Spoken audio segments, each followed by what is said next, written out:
Amigos, muy buenas noches. Muchas gracias por estar conectados hoy a esta sesión. Estamos iniciando el último módulo, que es la adopción por primera vez de la NIF para pymes. Antes de comenzar, tenemos una pregunta de María del Pilar sobre el impuesto diferido. La respondemos de una vez, que es la metodología que siempre he utilizado. Las preguntas se responden en el momento en que aparecen para que luego no se queden sin resolver. Dice, una pregunta: si contablemente la cuenta del diferido por preoperativos es cero, porque todo se llevó al gasto contable, pero fiscalmente la cuenta del diferido por preoperativos quedó con un saldo, aquí sí me genera un impuesto diferido, que según la técnica de los signos generaría un impuesto diferido positivo partiendo de la cifra fiscal. Entonces el impuesto diferido sería activo con un efecto en el estado de resultados de ingreso por impuesto diferido. ¿Cómo debo entender el efecto en el estado de resultados para los siguientes años? Bueno, muy interesante el caso de los preoperativos, porque es una de las pocas partidas que tiene valor fiscal pero no tiene valor contable. Entre otras cosas porque el estatuto tributario exige que los gastos preoperativos se lleven como un diferido y que se partan en varios periodos. ¿Listo? Entonces vamos a hacer un caso práctico. Aquí mismo. Y voy a ponerlo así: pregunta impuesto diferido, para que les quede aquí a la mano. ¿Listo? Entonces vamos a ver, una entidad incurrió en gastos preoperativos por 100 millones en el año 1. Fiscalmente estos gastos preoperativos se difieren, voy a suponer, a 5 años. Listo. Y voy a decir que la entidad obtuvo los siguientes resultados en los primeros 5 años. Entonces vamos a decir aquí año 1, 2, 3, 4 y 5. Utilidad antes de impuestos.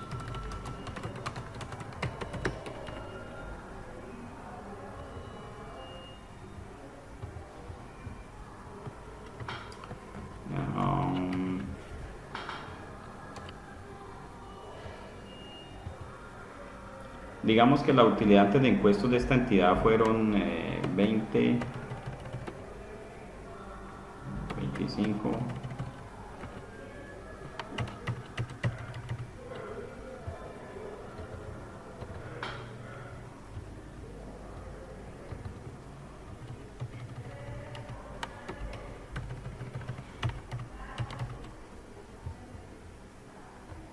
$30, 35 y 40.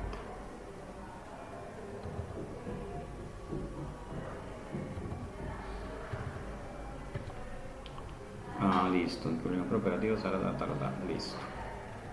Entonces aquí, ¿qué va a ocurrir? Lo que va a ocurrir es lo siguiente: la entidad está teniendo esos 100 millones de pesos en el estado de resultados, tienen que llevarse como gasto.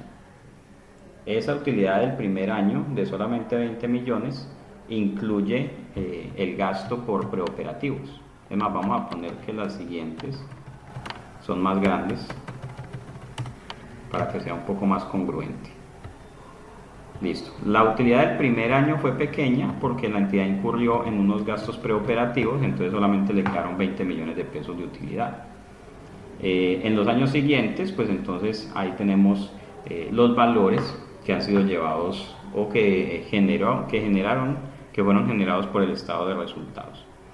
Bueno, entonces aquí, ¿qué es lo que va a ocurrir? Cuando usted hace las declaraciones de renta, voy a poner una tasa impositiva del 30% para efectos del ejercicio. Entonces vamos a hacer las declaraciones de renta de los primeros 5 años. Vamos a tener aquí ingresos, o vamos a hacerlo así: renta gravada va a ser esto más 100 de preoperativos menos la amortización de los preoperativos por el primer año, que serían 20. ¿Listo? Para el segundo año vamos a tener una renta gravada que va a ser 125 menos 20 por amortización de preoperativos, y así mismo cada año. ¿Listo? La renta gravada va a ser 20 millones menos que la utilidad contable. Pero en el primer año la renta gravada va a contener la amortización del diferido, ¿sí? Pero no va a tener 100 de gasto como diferido, por eso se me sube aquí a 100. ¿Listo? Esto me va a dar un impuesto a cargo, que son estos 100 por el 30%.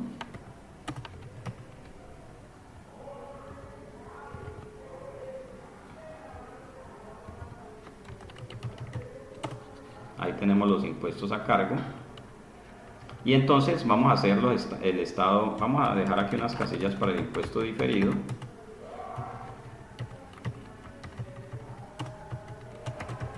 Valor contable, perdón, valor fiscal primero. Valor contable, diferencia, impuesto diferido, efecto en resultados. Y vamos a hacer el estado de resultados.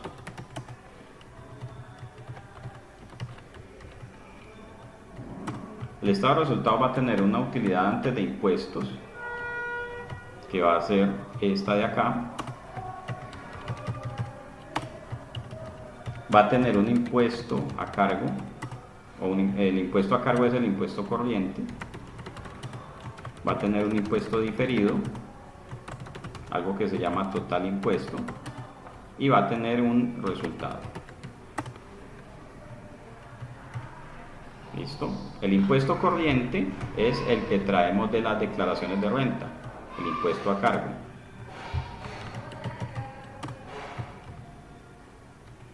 Entonces, si nosotros dejáramos hasta allí, sin el impuesto diferido, entonces los resultados del primer año serían una pérdida de 10. Pero eso no es verdad. La entidad, el primer año,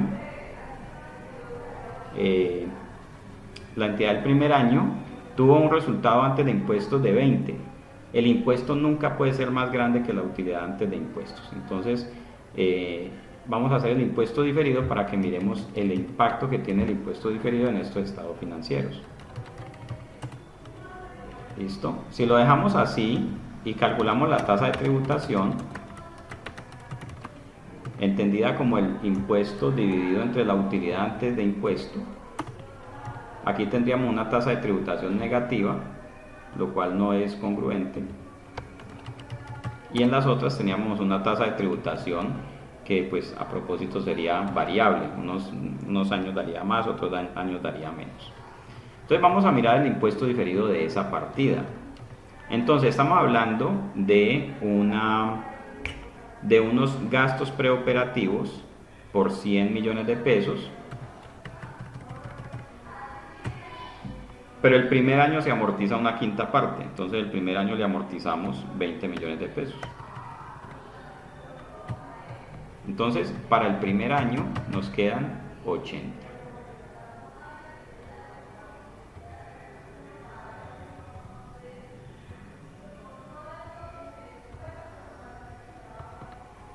Para el segundo año nos quedan 80 menos 20, 60, 40, 20, y aquí en el año 5 desaparece. El valor contable de esta partida siempre va a ser 0, porque la norma contable prohíbe capitalizar gastos preoperativos como activo. Siempre debo llevarlos al estado de resultados.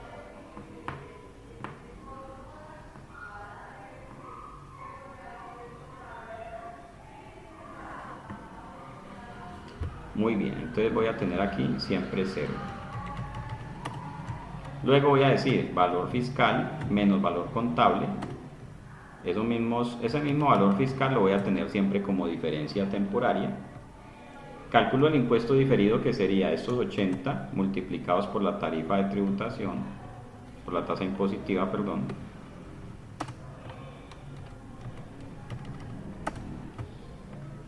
Y el efecto en resultados, que sería para el primer año un ingreso por impuesto diferido de 24.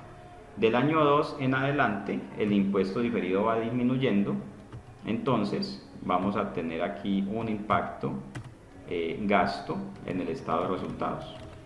Bien, 24 el primer año como ingreso y luego 6 como gasto cada año. Cuando pongo el impuesto diferido, este efecto en resultados, abajo en el estado de resultados, miren lo que ocurre. Especialmente fíjese en la tasa de tributación. Entonces, para el primer año, impuesto diferido, efecto ingreso activo por 24. Mire que inmediatamente la tasa de tributación se convierte en el 30%. Lo que voy a reconocer como gasto por impuesto, 6 millones, es exactamente el 30% de la utilidad antes de impuesto. La única forma de que este porcentaje no me dé la tasa de tributación es por la existencia de diferencias permanentes, que básicamente son los gastos no deducibles o ingresos no gravados que se puedan presentar, que nunca van a ir a una declaración de renta. Pero si no hay gastos deducibles ni ingresos no gravados, esto tiene que dar exactamente la tarifa impositiva que esté vigente. Listo, y así lo hago para cada año. Fíjese cómo la tarifa de tributación se convierte en un 30%. Entonces la colega pregunta, bueno, el primer año es un activo por impuesto diferido, sí, por 24, sí, con efecto ingreso, claro que sí. Los años siguientes, ¿qué ocurre? Se va disminuyendo el activo por impuesto diferido y esa disminución se va llevando a resultados, esta vez como gasto. Lo que tengo aquí como ingreso por impuesto diferido, en estos 4 años va a desaparecer. Vemos que son los mismos 24 millones de pesos. ¿Ok? Bueno, quiero saber si es claro o persiste alguna inquietud.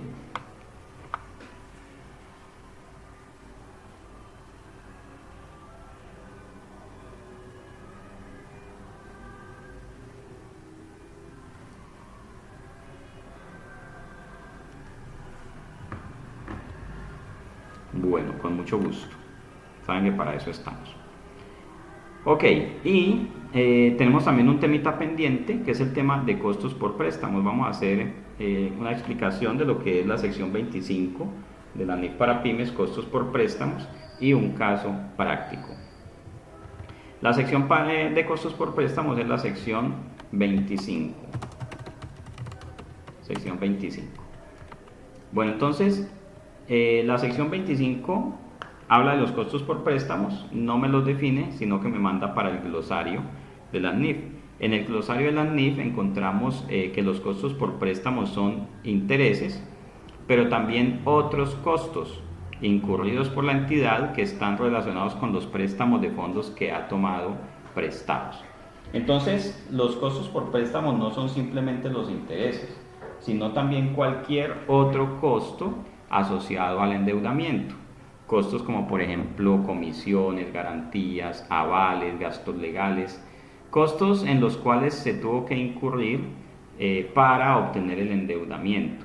Si no están asociados al endeudamiento, pues no son costos por préstamos. También debemos tener claro, aquí tenemos una lista de lo que son los otros costos: comisiones, avales, gastos legales, costos de garantías. Pero también hay que tener en cuenta algo: no todo lo que antes llamábamos gastos financieros se van a presentar ahora como costos por préstamos. ¿Por qué? Porque los costos por préstamos, o mejor dicho, algunos ítems, algunas partidas que se llevan a los gastos financieros no se relacionan con endeudamiento, sino que se relacionan con los gastos de administración de los recursos. Por ejemplo, las cuotas de manejo, los costos de las chequeras, el gravamen a los movimientos financieros, esos no son costos por préstamos, esos son gastos administrativos, gastos de administración de cuentas que deben quedar en el estado de resultados, pero por fuera de la categoría de costos por préstamos. Listo. Una vez identificados, entonces la norma me dice cómo se tratan los costos por préstamos. El párrafo 25.2 de la norma es muy claro en la definición de los costos por préstamos y nos dice: una entidad reconocerá todos los costos por préstamos como un gasto en el estado de resultados en el periodo en que se incurre en ellos. Se prohíbe totalmente la capitalización de costos por préstamos para las pymes. Las pymes deben llevar todos los costos por préstamos directamente a resultados en el mismo periodo en el cual se incurre en ellos.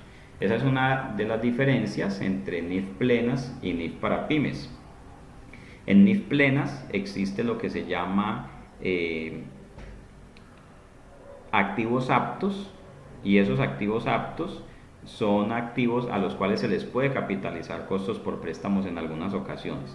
Son activos que se demoran para estar disponibles para el uso de la entidad. Por ejemplo, cuando la compañía está construyendo una bodega nueva, incurren en endeudamiento para ello, y la construcción de la bodega se va a demorar 1 año o 2 años.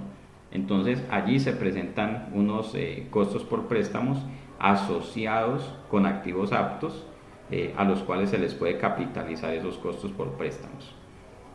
También ocurre en algunos casos, por ejemplo, con importaciones, una importación de una máquina, una importación de mercancía, que se demore 6 meses, que se demore 9 meses, o que usted tenga que pagar por anticipado y de aquí a 1 año, por ejemplo, le entreguen el activo que compró. Esos activos también se pueden calificar como activos aptos y son susceptibles de recibir capitalización de intereses, pero eso solamente en plenas. En NIF para pymes, todos los costos por préstamo son gasto en resultados en el periodo en que se incurre en ellos. ¿Listo? Bueno, teniendo eso claro, entonces vamos a hacer algunos ejercicios teniendo en cuenta que los costos y gastos se reconocen de acuerdo con el modelo del costo amortizado de la sección 11. Entonces empezamos con este ejemplo. Una entidad adquiere un préstamo de 100 millones de pesos con las siguientes condiciones.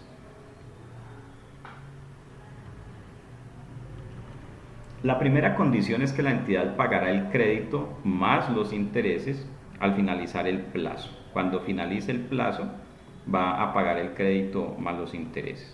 El monto del préstamo son 100 millones de pesos. La tasa es el 18%. Esta es una tasa anual. Vamos a hacer el ejercicio anual para efectos prácticos. Y el plazo son 3 años.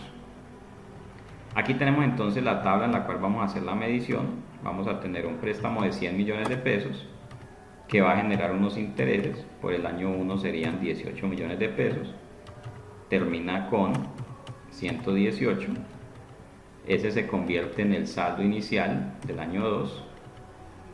Genera los intereses. Y termina con 139.240. Y en el año 3 inicia con ese valor, genera intereses y queda con un saldo de 164.303.200. Y en el año 3 entonces hace el respectivo pago. En este caso, que es el caso más sencillo, pues es claro que cada año se va a llevar este valor de interés al estado de resultados. Cada año se lleva una porción de los intereses al estado de resultados,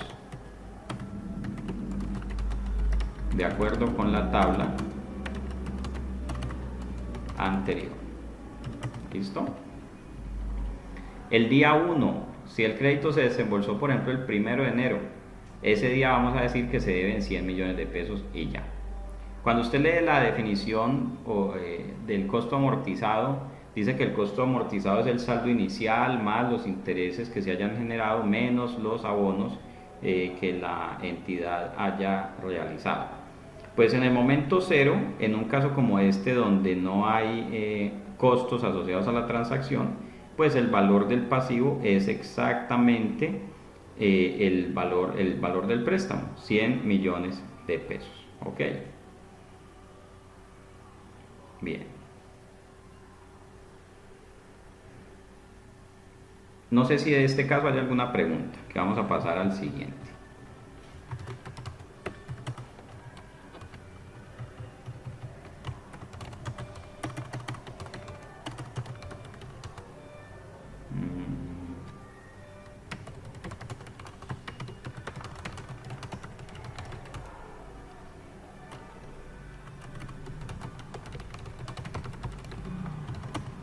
Entonces se obtiene un crédito con las siguientes condiciones. Monto, vamos a poner 100. Vamos a ponerle una tasa también del 18%.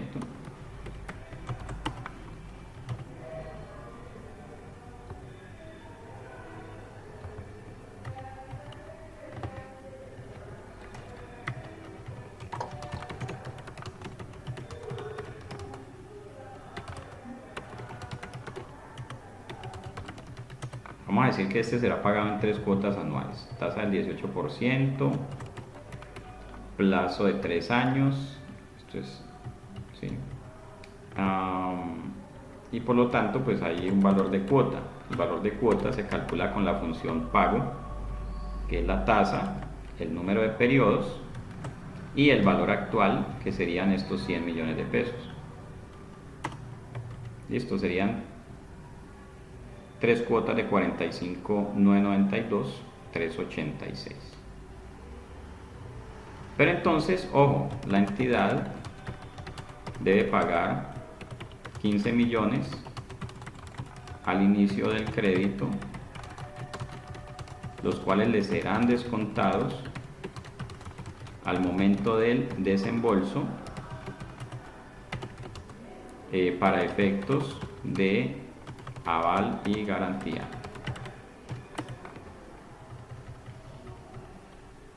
¿Listo? Entonces, esos 15 millones de pesos se convierten en un costo por préstamos, se convierten en un costo asociado a los dineros o a los recursos que la entidad obtuvo como préstamo y por lo tanto deben ser tratados como gasto en el estado de resultados, pero teniendo en cuenta el modelo del costo amortizado de la sección 11. ¿Eso qué quiere decir? Que no se van a llevar como gasto en el año 1. Usted no va a decir en el año 1 que tiene un gasto de 15 millones de pesos. ¿Sí? Por ejemplo, tratamiento equivocado. Voy a ponerle aquí el tratamiento equivocado.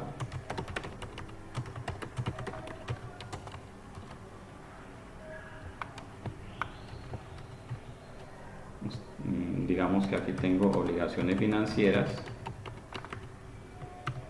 por 100, pero en el banco voy a recibir solamente 85.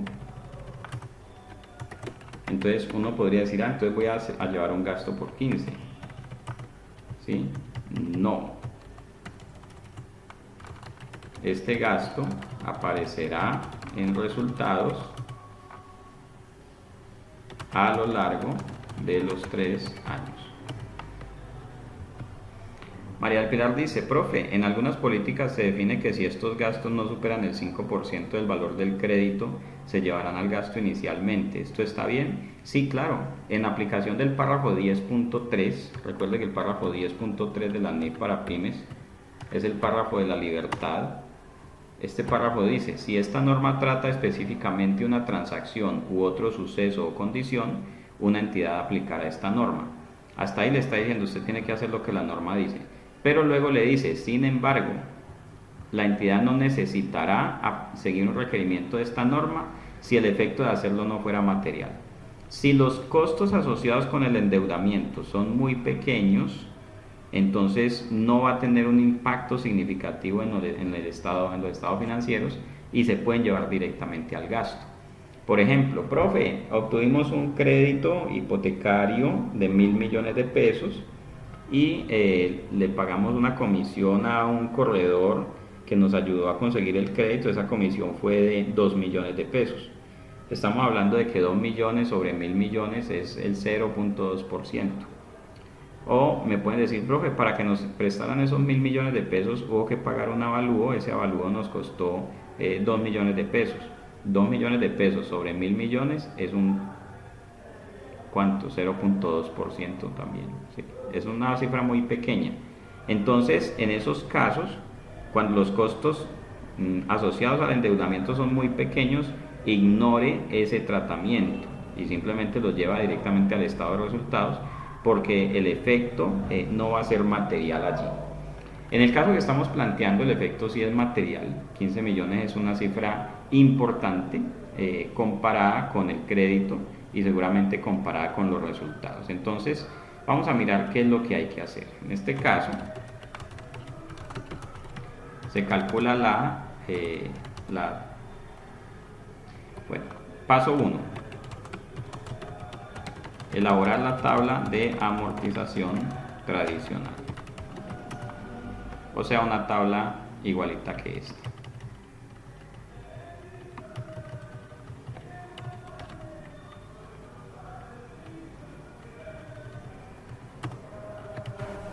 Saldo inicial 100, el interés 100 por 18%.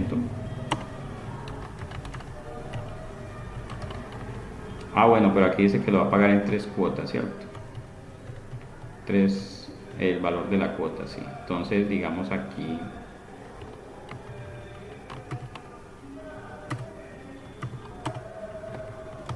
cuota, entonces va a pagar una cuota de 45.992. Vamos a decir aquí el interés y aquí el abono a capital.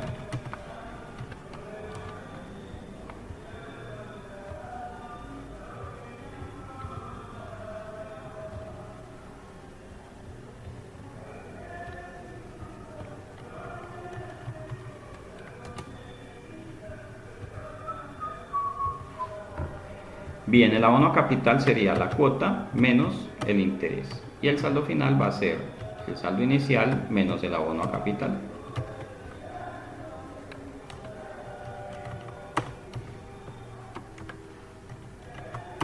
Listo, al final el crédito va a estar totalmente pagado.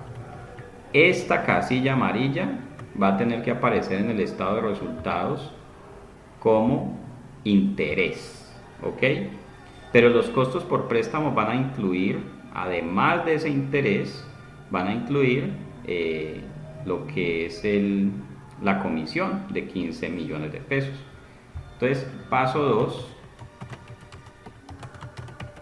calcular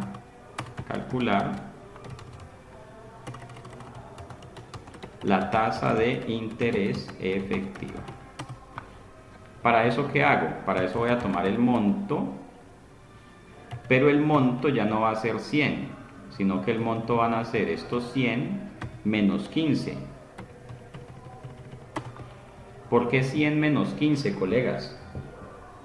¿Por qué 100 menos 15? Vamos a considerar el monto como 100 menos 15. ¿Por qué?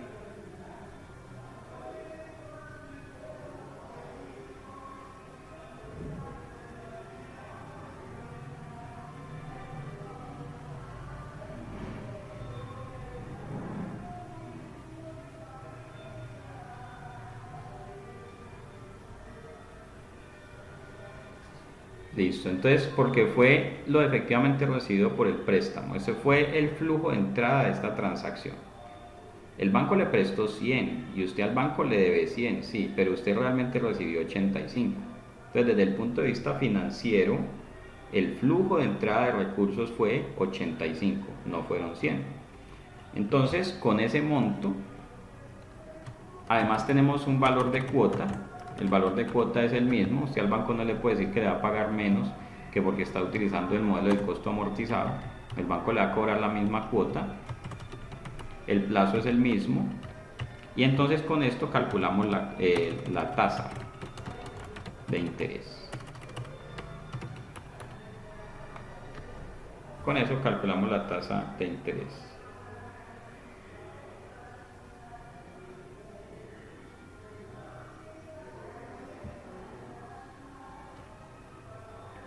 ¿Cómo se calcula esa tasa? Se calcula de la siguiente forma: número de periodo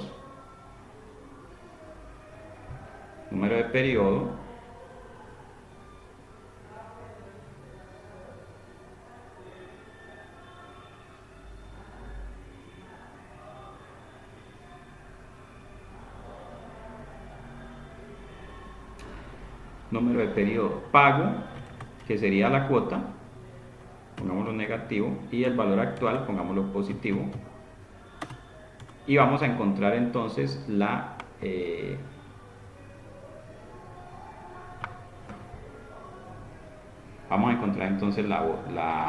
tasa.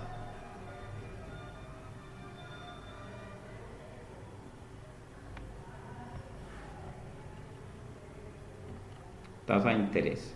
Mire que la tasa de interés pasó del 18%, ¿sí?, al 29%. Eso es la tasa real del costo del endeudamiento, ¿sí?, del costo del endeudamiento.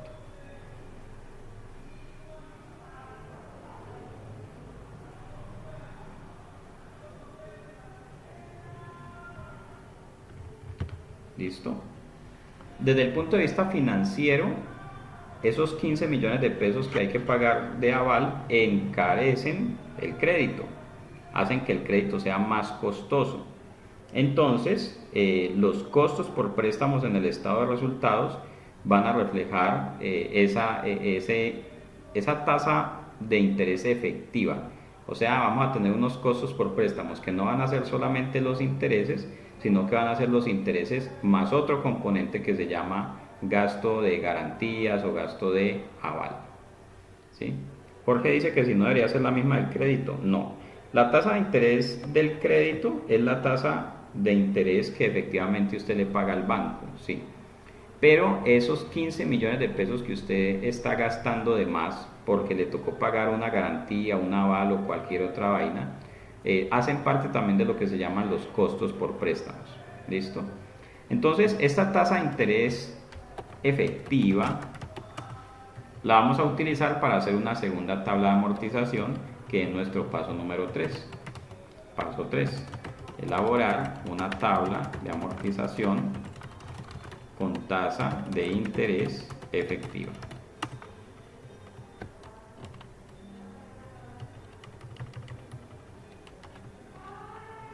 ¿Listo? En esa tasa de interés ya esta columna no la vamos a llamar costos intereses, sino costos por préstamos.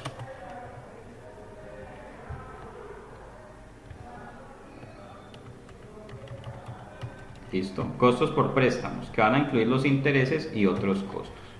Entonces, esta tabla de amortización va a tener un saldo inicial de 85.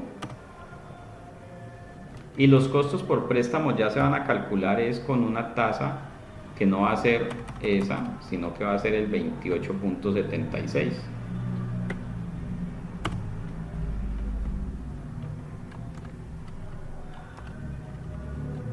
Y como pueden observar, esta tabla de amortización también llega a 0.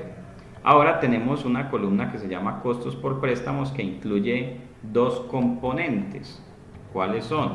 El interés y el gasto de garantía.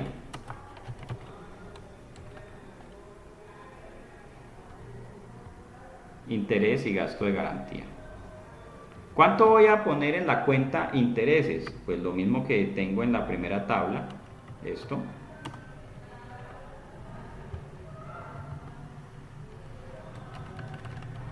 Y por lo tanto la diferencia son los gastos de garantía. Si yo sumo los gastos de garantía, ¿cuánto me tiene que dar? Exactamente 15 millones de pesos. ¿Listo? Entonces, ojo, si el gasto de garantía son 15 millones y el préstamo es a 3 años, eso no quiere decir que voy a llevar cada año 5. No, tengo que hacer este trabajito porque el gasto de garantía se va a llevar al estado de resultados utilizando el modelo del interés efectivo. Y para eso tengo que hacer el cálculo de la tasa efectiva, hacer una segunda tabla de amortización y encontrar los costos por préstamos, y luego sí separo lo que es interés de lo que es gasto de garantía. ¿Listo? Quiero saber si hay alguna pregunta en este ejercicio.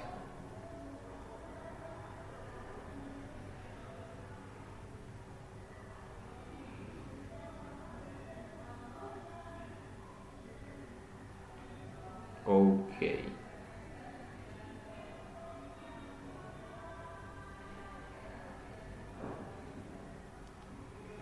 Listo, entonces, ¿cuál es el beneficio de este método? Más allá del beneficio, es la visión financiera de los negocios. La visión financiera de los negocios, ¿qué significa esto? Que usted en el momento cero no es que esté gastándose 15 millones de pesos, sino que usted está recibiendo menos flujo de recursos. ¿Sí? Si este préstamo se hiciera el 31 de diciembre y no hubiera más operaciones en el año y no se utilizara esta metodología, entonces el estado de resultados presentaría una pérdida de 15 millones. Y usted dice, pero ¿cómo así que pérdida? Yo no estoy perdiendo plata. Yo pagué un aval para un préstamo que me acaban de hacer, pero yo no he perdido plata. Entonces la norma dice, ok, sí, tiene sentido, no se ha perdido plata, esos 15 millones se incurrieron para obtener el endeudamiento, entonces vamos a llevar esos 15 millones al gasto, pero utilizando un modelo de tasa de interés efectiva, con lo cual el endeudamiento se va a mostrar por el valor que usted efectivamente recibió, que son los 85, y los 15 van a aparecer en el estado de resultados, pero a lo largo de los 3 años. Digamos que no es que sea un beneficio, una ventaja, nada, sino que es un enfoque financiero de las operaciones. Un enfoque financiero en el cual usted dice esos 15 son un costo por préstamos, pero no lo lleva al estado de resultados inmediatamente, sino a lo largo de la vida del crédito. Ese es el efecto que va a tener en los estados financieros. Muy bien. Ahora, ¿cómo contabilizar esto? Si esta contabilización de arriba es equivocada, entonces la pregunta es, ¿cuál es el tratamiento correcto?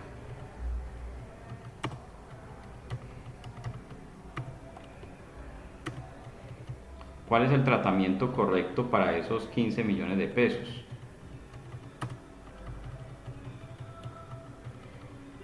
Si no es un gasto.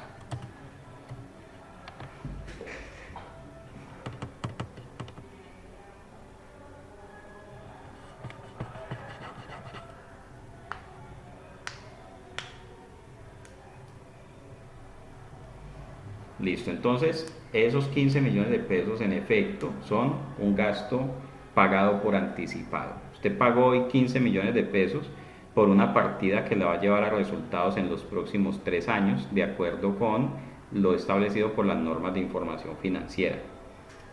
Yo antes decía que los 15 millones de pesos los lleváramos como un menor valor de las obligaciones financieras, lo cual no está errado, pero nos va a generar muchos problemas, vamos a tener que dar muchas explicaciones.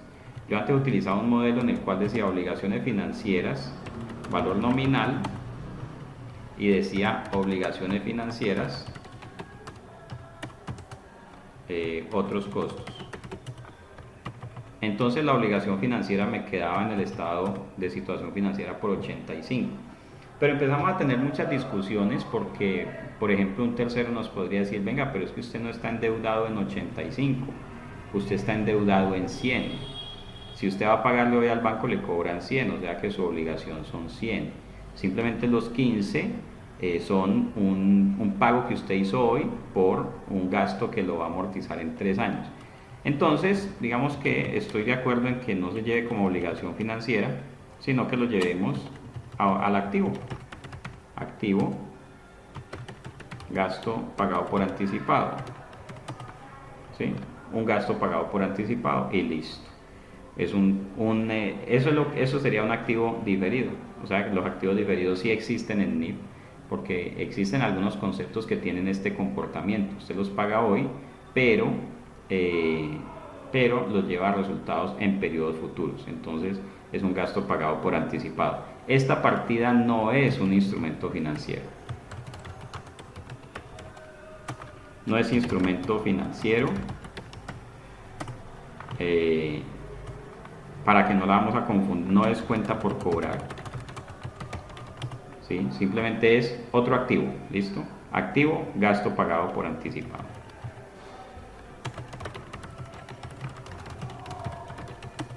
Bueno, ¿cómo se contabilizan las cuotas? Vamos a mirar. Año 1.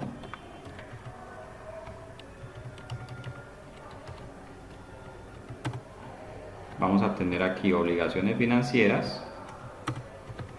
La obligación financiera se va a amortizar en lo que diga aquí abono a capital, que a propósito este abono a capital tiene que ser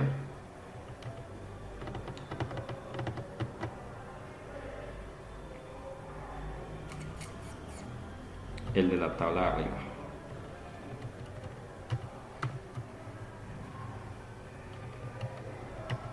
Este 27992, el de la primera tabla que hicimos, ¿sí? Porque el instrumento financiero pasivo va a partir en 100 y va a tener este comportamiento hasta que llegue a 0. Entonces estos van a ser los abonos a capital en cada cuota.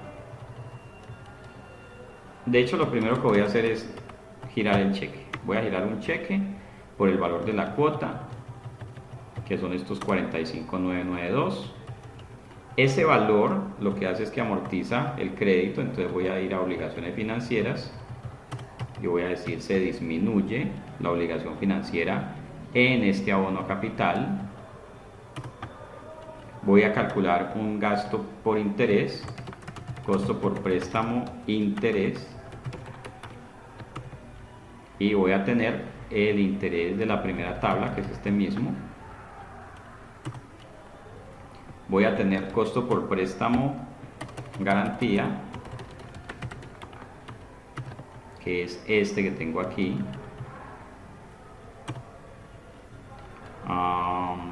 Voy a tener de este activo gasto anticipado una amortización igual a esta y como que ya terminamos.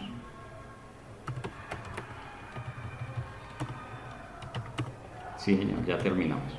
Entonces ahí tenemos la cuota del crédito, disminuye el banco, la amortización del capital que sale de la primera tabla, el interés que también sale de la primera tabla y la amortización del gasto de garantía que va a ir al estado de resultados. Eso sería el año 1. Si vamos al año 2, voy a pagar también los mismos 45. Voy a tener una amortización de capital de la primera tabla. Voy a tener un interés, por aquí lo tengo. Y voy a amortizar el costo garantías.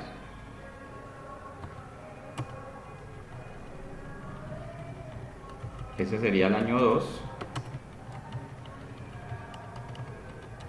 Y me voy entonces para el año 3. La cuenta bancaria se disminuye la obligación financiera,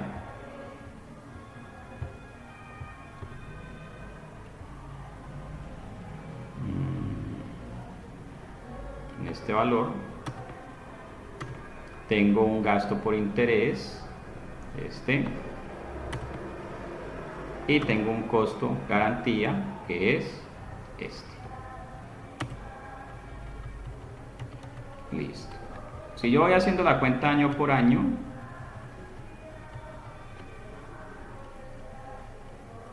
de los costos por préstamos garantía, entonces voy a tener 6.949, voy a tener aquí ese valor más 5.291, da 11.741, y voy a tener este valor más 3.258 para un total de 15 millones de pesos. Entonces esa es la forma como los costos diferentes a los intereses deben ser calculados y llevados al estado de resultados, utilizando el modelo del interés efectivo, que es un modelo mucho más financiero que que simplemente tomar los 15 millones y dividirlos en 3. ¿Listo? ¿Alguna pregunta hasta aquí, compañeros? ¿Algo que quieran aclarar?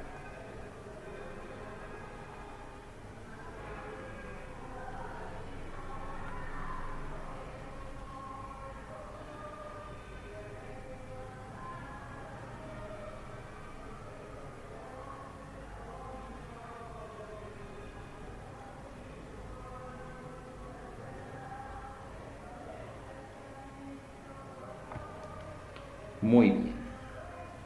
Listo, esto sería todo lo que tiene que ver con costos por préstamos.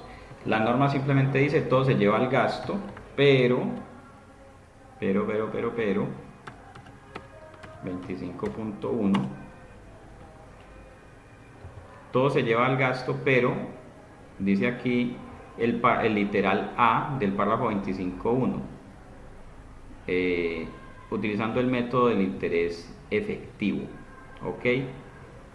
Los costos por préstamos se llevan utilizando el método del interés efectivo. Si vamos a la sección 11, entonces allá en la sección 11 nos aclaran este método y vamos a llegar al mismo tratamiento que hemos estado haciendo. Listo.